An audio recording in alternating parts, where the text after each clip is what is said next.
Ladies and gentlemen, please take your seats. The panel will start immediately.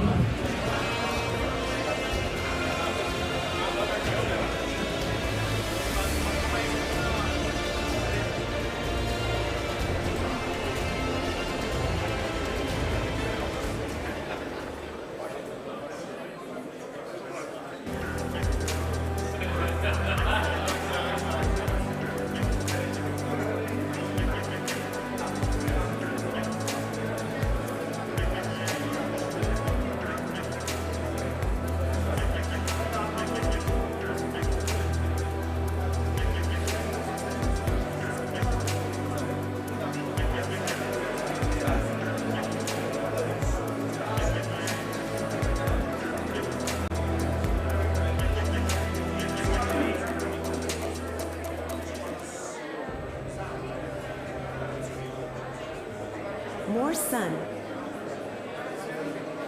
more road trips, more energy, cleaner energy.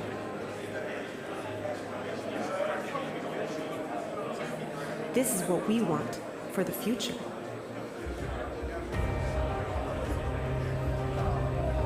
We started the transformation to lead the energy transition. Bună ziua, vă rog să luați loc, o să începem într-un minut. Please take your seats, we will start immediately. Ladies and gentlemen, we will start our panel in 1 minute. Please take your seats.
Bună dimineața, o să vă rog să vă luați locurile să putem începe următorul panel. Please take your seats for the next panel.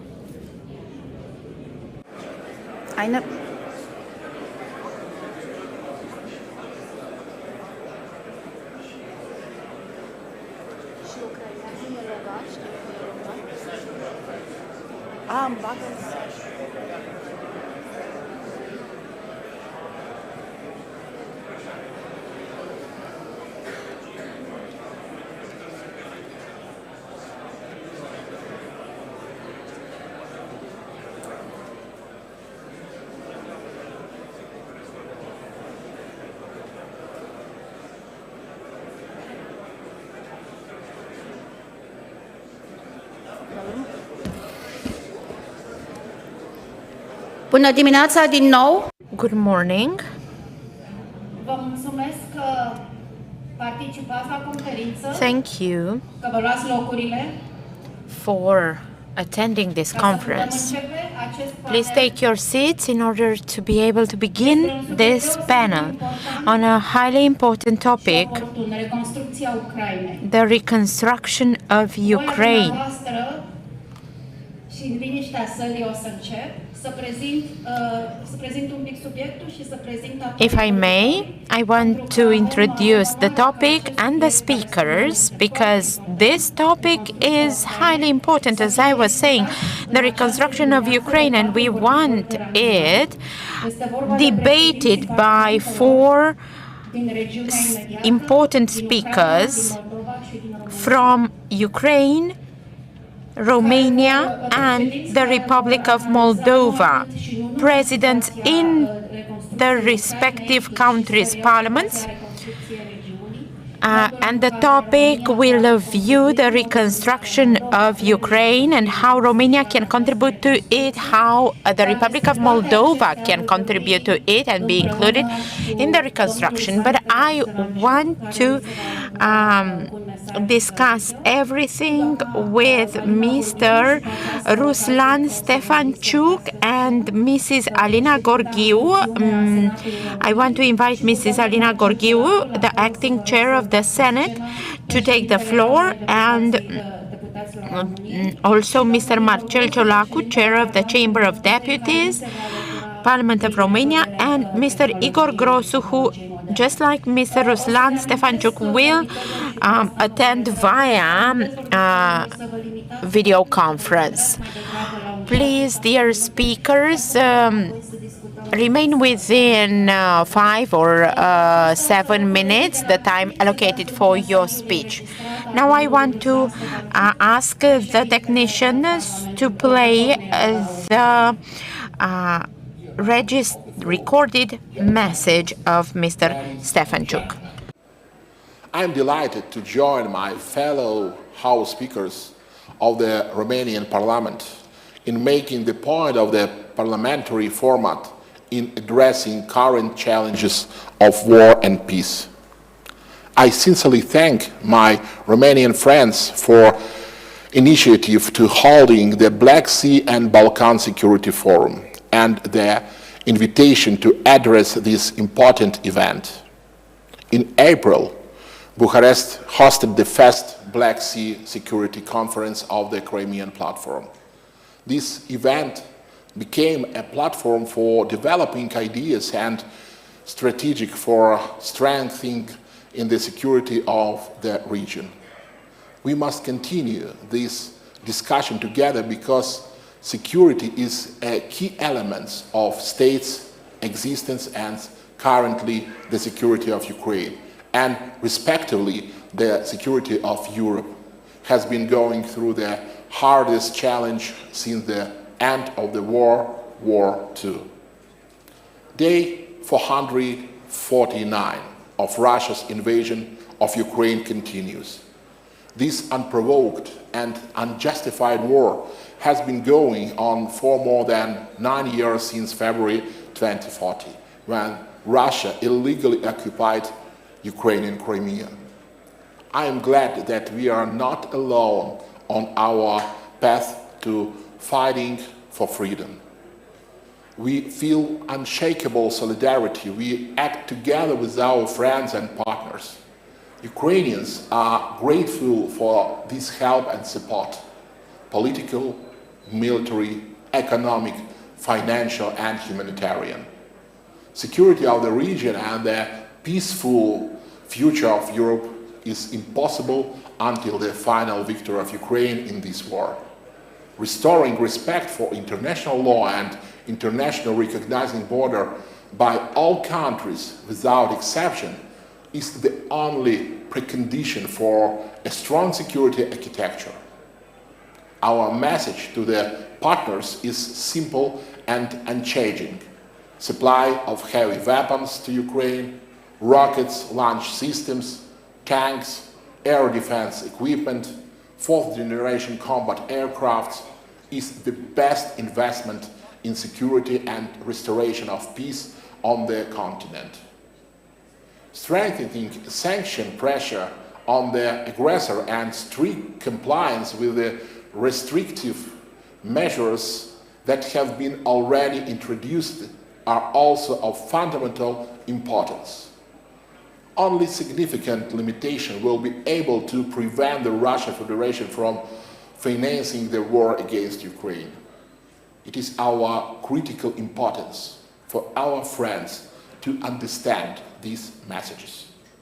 Dear participants of the forum, for all these 449 days, Russia has been committing the crime of aggression against Ukraine. The name of the liberated cities, towns, and villages have become notoriously known due to the shocking revelations of large-scale war crimes committed by the Russians. What the world saw in Bucha, Irpin, Borodyanka, and Izum, and what Russia keeps doing on the occupied territories are indisputable evidence of committing genocide of the Ukrainian people. We are convinced that the aggressor state, all international criminals, from the highest leadership to a common soldier, must be held accountable for their crimes. In recent months, a number of important events were held to advance the mechanism of bringing the aggressor state to full responsibility for crimes against the Ukrainian people. We do not stop this work and move towards the declared goal. Ukrainians immediately need justice, but the world will not be safe unless the guilty are punished. Ukraine counts on further support from all our partners concerning the establishment of an ad hoc international tribunal to punish the Russian Federation for the crime of aggression, for the crime against humanity, for the crime of genocide. Dear friends, in July, the Vilnius NATO summit will be held, where I am convinced that crucial strategic decisions can be made to strengthen not only security in the Black Sea region, but also in Europe and the transatlantic space. Ukraine accepts that this event will bring us clear decisions and an understanding of further concrete actions. Ukraine is already a de facto member of NATO, but a de jure decision is required. Unfortunately, the Bucharest NATO summit of 2008 has become a story of lost opportunities. I believe that the Vilnius summit will become our joint success story. Dear colleagues, Ukraine has the 10-point peace plan presented by Ukraine and its President Volodymyr Zelensky is aimed at. We thank the international community for its support. We have a clear algorithm of actions, so now is the time for its implementation. We must all realize that the security of the Black Sea region, as well as the security of the Balkans and, in a broader sense, the security of Europe, depends only on us. We have to act together. After all, our true strength is in unity. Thanks to all our partners. Thank you, Romania. Glory to Ukraine.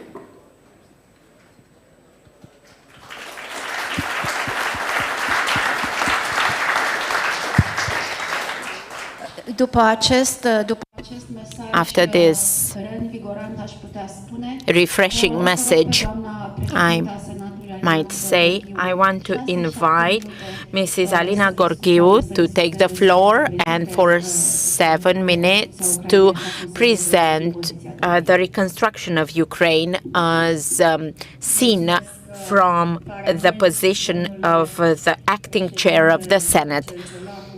Thank you, dear President Marcel CIOLACU, Mr. Igor GROSU, I can see you're present here. Esteemed audience, I am very glad to be here. I want to thank Mr. Georgescu Taru and Mr. Ionel Nițu for the invitation. New Strategy Center is at the 7th edition of this forum, and I think things need to be put under focus. I had a discussion 1 week ago about the reconstruction of Ukraine with Mr. Igor GROSU and also with Mr. Marcel CIOLACU. I am glad to discuss this because the role of Romania in ensuring regional security has become a vital one. What has been going on in Ukraine for the past year and almost a half is a wake-up call for us, for the EU, for NATO. Adapting to the new geopolitical realities had to happen fast because we are a strategic partner, NATO partner, but for the reconstruction of Ukraine, one needs regional stability, and without security on the eastern flank, things might become pretty complicated. This project is about the future, not the faraway future, but what I need to reiterate is that reconstruction needs to start now, not at the end of the war. We need to support investments, and at the end of June in London, there will be a conference on this topic precisely. There are many other solutions discussed at the international level right now, and irrespective of the option we adopt, fund for the reconstruction of Ukraine, the trust of the international banks is vital, because only this way companies that want to get involved in the reconstruction of Ukraine might feel confident about doing it.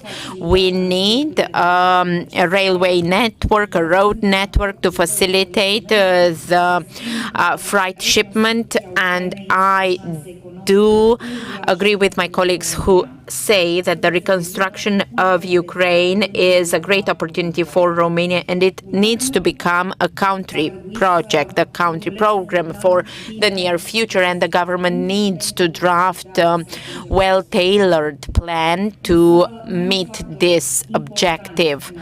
But there is one more important factor, namely women. Women need to stand at the negotiation table when we established the reconstruction strategy, because who better understands the measures, the projects that would answer the needs of a big chunk of the Ukrainian population than women, because women are involved in education, healthcare, childcare, and so they need to have a say in it, and everything needs to be correctly done from the very beginning at the highest international standards, because ECD has admitted that Ukraine is a potential future member, and the Euro-Atlantic aspirations of Ukraine can only be supported through strong institutions. Therefore, the Senate will support reconstruction projects. We will always collaborate with the government of Romania, and the parliament has always been an institution who that knew how to do things correctly. And we have a meeting year of invincibility on the 30th of May at the parliament, and it is a reunion organized by a Ukrainian NGO, showing us how Kiev, 1 year after the starting of the war, looks like. The cooperation between Ukraine and the Republic of Moldova should also be a priority, because the Ukrainian authorities need to understand that they need to give up the wording Moldavian language. This is an impediment for their potential undergrads to enroll in international universities. So I hope by the end of the year, Ukraine and the Republic of Moldova to be able to start the EU accession negotiations. Romania has always supported this process, and we do hope we shall see a decision from the EU Commission as soon as possible. To conclude with, I would like to say that Ukraine will be reconstructed. The way this process will happen will have repercussions for Romania, for the Republic of Moldova, and for the entire EU from a security point of view, but also from a prosperity point of view, an economic prosperity, because a free Ukraine and a secure Ukraine means a free and safe Europe. Thank you. Thank you very much. The takeaway message is that the reconstruction of Ukraine is a country project for Romania, a country plan. And I think we will discuss in detail this idea in a later panel. Now I want to invite Mr. Marcel CIOLACU, the President of the Chamber of Deputies, incoming Prime Minister, I don't know the term in Romanian, to take the floor. Bună ziua,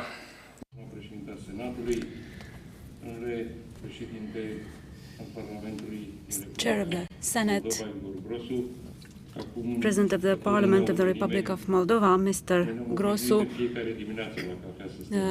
We've grown accustomed to talking each morning over a cup of coffee. Today was no exception. It is a privilege for me to take part in such a distinguished panel. I am someone who is not able to forget the past. I will always remember what I've seen happening in Bucha last year. I will not be able to forget the moving things that happened at the beginning of the Russian invasion in Ukraine. And Romania has offered its support to the thousands of women with children coming towards our borders. We have supported the Ukrainian refugees, both those who wanted to simply go through Romania and reach other horizons, and to those who wished to establish themselves here. And we did it because we are convinced that this country, Ukraine, needs to be able to stand up to the Russian invasion. We are also trying to be attentive of the current dynamics at play.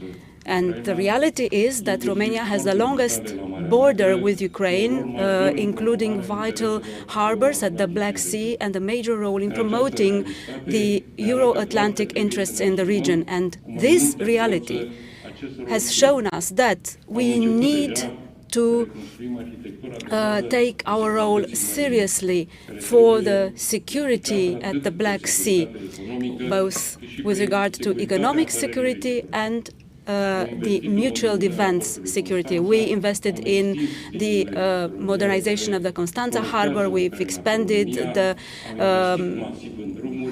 navigation lines. We've invested massively in bridges and highways in order to facilitate the circulation of merchandise through our country. We've also invested in the underwater channel connecting us to the rest of the world.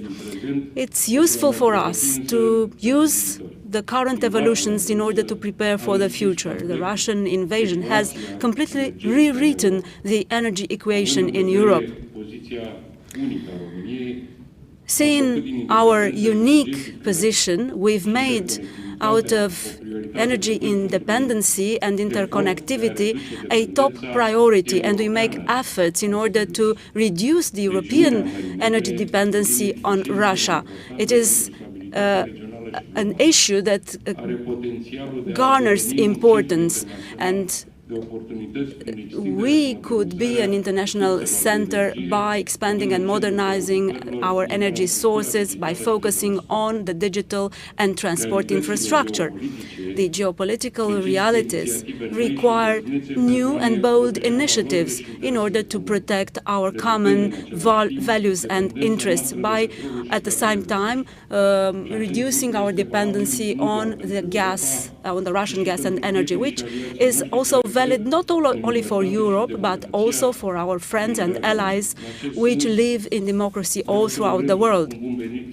In this sense, I would like to welcome our friends from the US Congress who have strived to adopt the law on the security at the Black Sea. My colleagues, Senator Oprea and Mr. Kazanchuk and MP Negrescu have closely worked to US congressmen and with the US Embassy team, and went to Washington in order to support this bill on the security at the Black Sea. It is a high stake, and it's important to show solidarity in supporting Ukraine and the Republic of Moldova, helping them to become part of the EU and of NATO. For us, besides the help we've given Ukraine, it was also essential that the Republic of Moldova be able to go through the winter and manage the energy problems they faced. We did it quite well, and we will continue our support of the Republic of Moldova on all arenas in order to maintain stability in this country and to help it on its European path.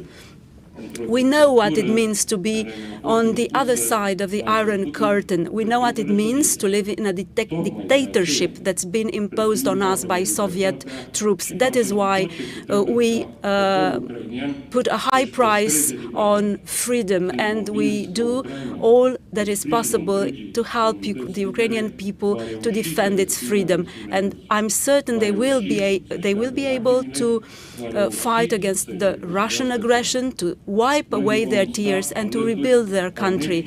We'll stand by them in all honesty and with all the involvement we're capable of, as Romanians have always done for their friends, which they cherish and admire. Thank you. Mulțumesc, domnule Marcel. Thank you, Mr. CIOLACU. I now give the floor to Mr. Igor GROSU.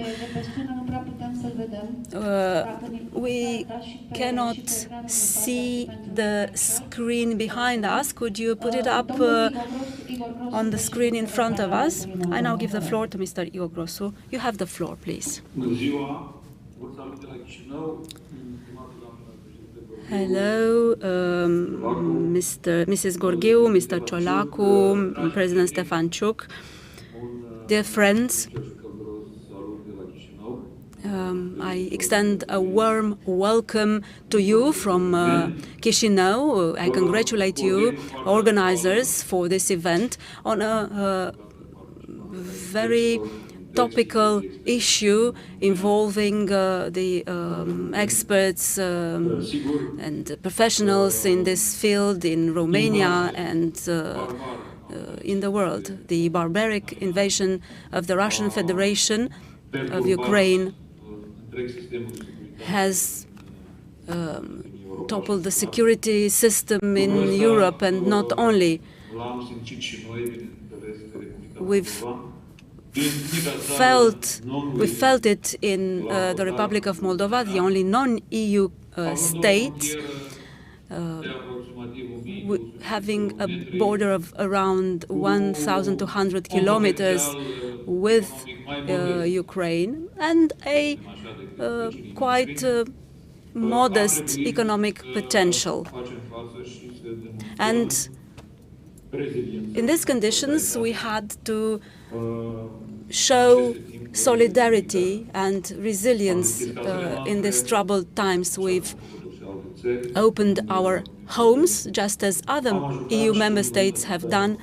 We've helped our Ukrainian friends with food. Around 85,000 Ukrainians have decided to stay in the Republic of Moldova, and we'll continue to help them as best we can, providing them full assistance and access to our services. Ukraine's reconstruction will be an ambitious project. We have examples from history. We all remember the Marshall Plan for Eastern Europe. So I think that something similar will need to happen for Ukraine. And of course, the Republic of Moldova and other neighboring countries will have their contribution, and President CIOLACU has already mentioned the enormous efforts made to invest in infrastructure when, unfortunately, the situation in the Black Sea is still somewhat blocked.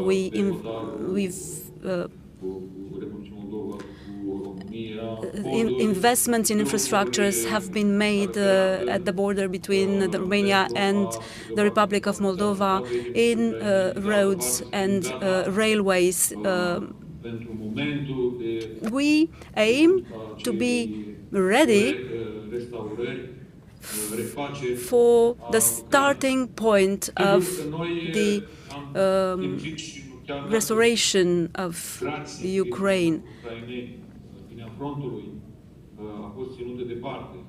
Thanks to our Ukrainian friends' efforts, the front line has been kept away from us. And of course, we thank the whole international community that has helped Ukraine to do that.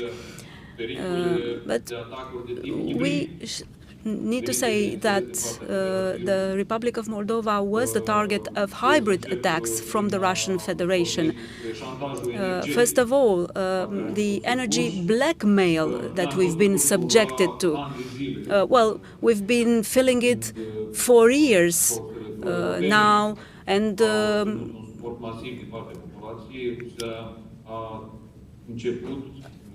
at the beginning of the conflict, Russia has amped up the ante and started using its gas as a political war even more in order to dissuade us from helping Ukraine.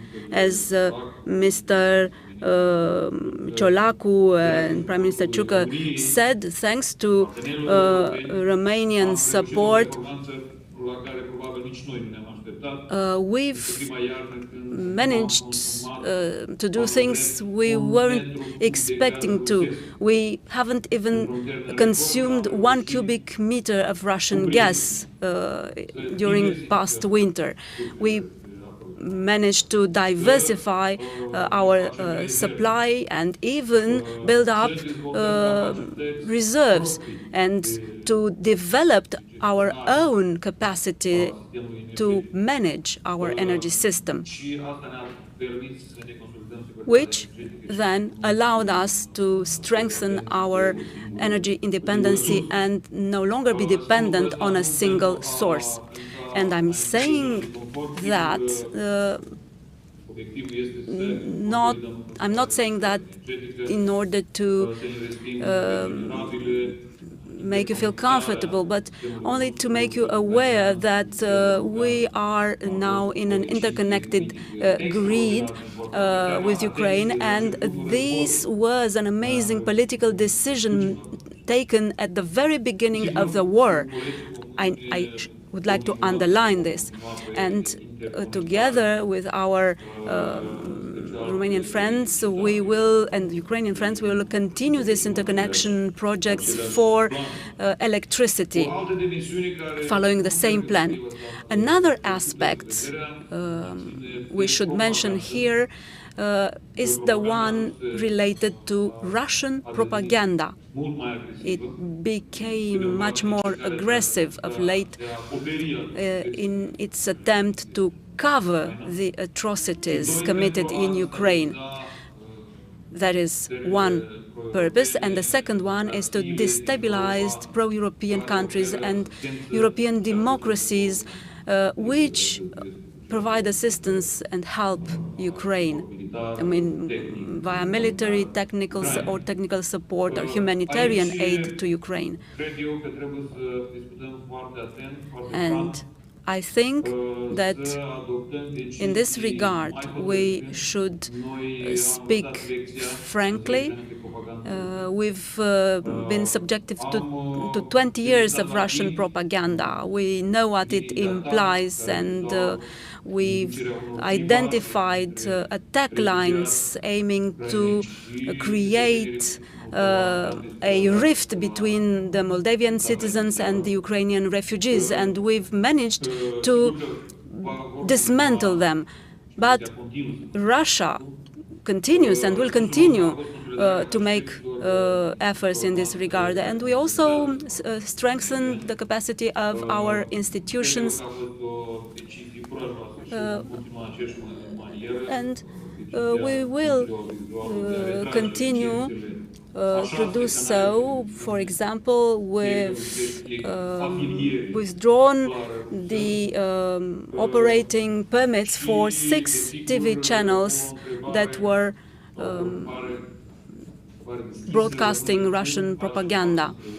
It was a decision of the Audiovisual Committee in Moldova. We need to be able to stand up to the subsequent waves of misinformation. The context in the Republic of Moldova is complicated. It's difficult to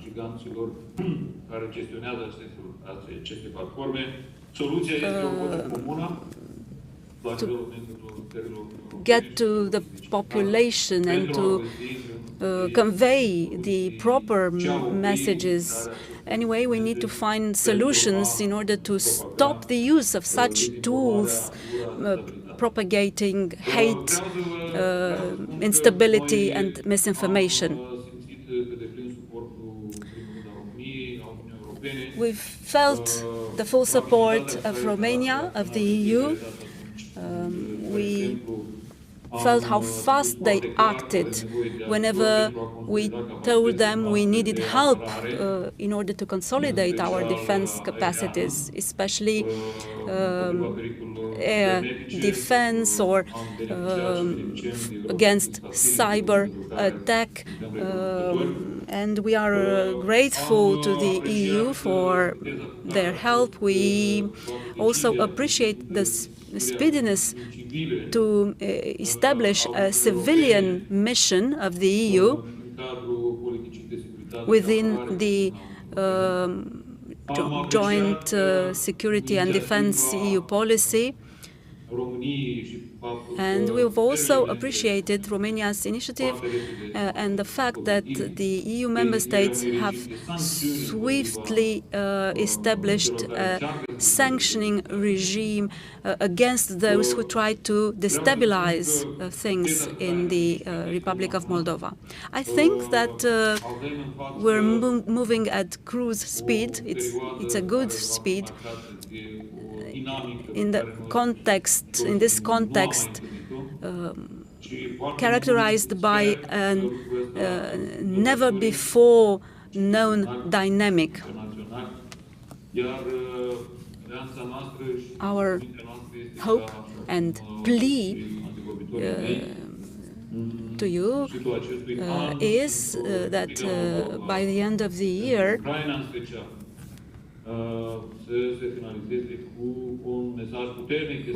we will be able to convey a strong EU support message for the opening of accession negotiations for our country. I think that this will encourage our population to make even more efforts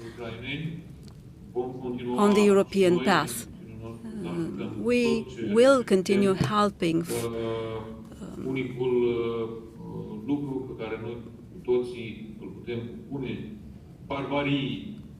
because that's what we should do in order to stand up to the Russian barbarism. We need to stick together,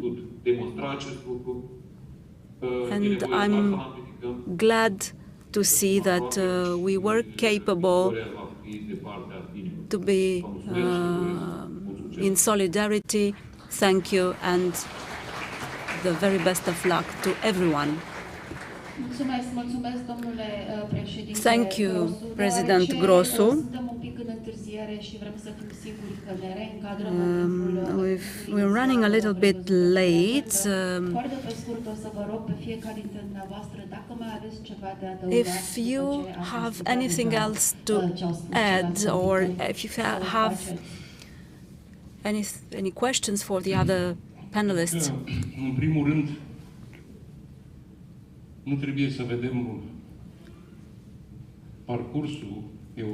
First of all, I think that we should look at the European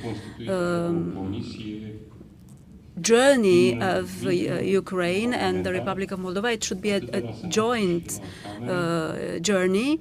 And in the Senate and the Chamber of Deputies, we've created a committee made up of experts which know what's to be done in order for this journey to be as expeditious as possible. We will be helping these two states because we consider that they should travel together, Ukraine and the Republic of Moldova.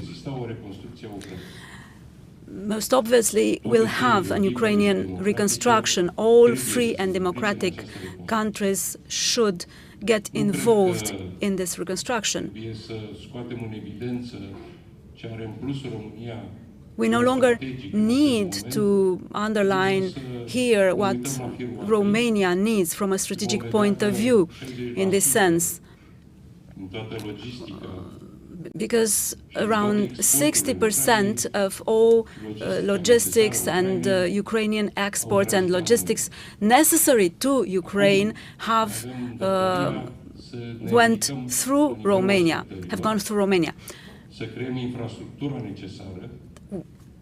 Now we simply need to build the necessary infrastructure to continue doing what we've started, what the Transports Ministry in Romania has already initiated, and we need to connect the railways following the European gauge.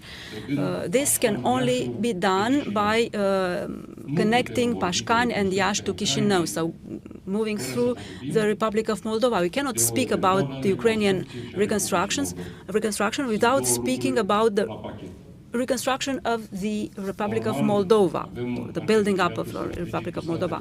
We have a strategic partnership with the US, and I see no other place in Europe which is better suited to create a US businesses hub here. The shortest road goes through Romania, so we have a duty,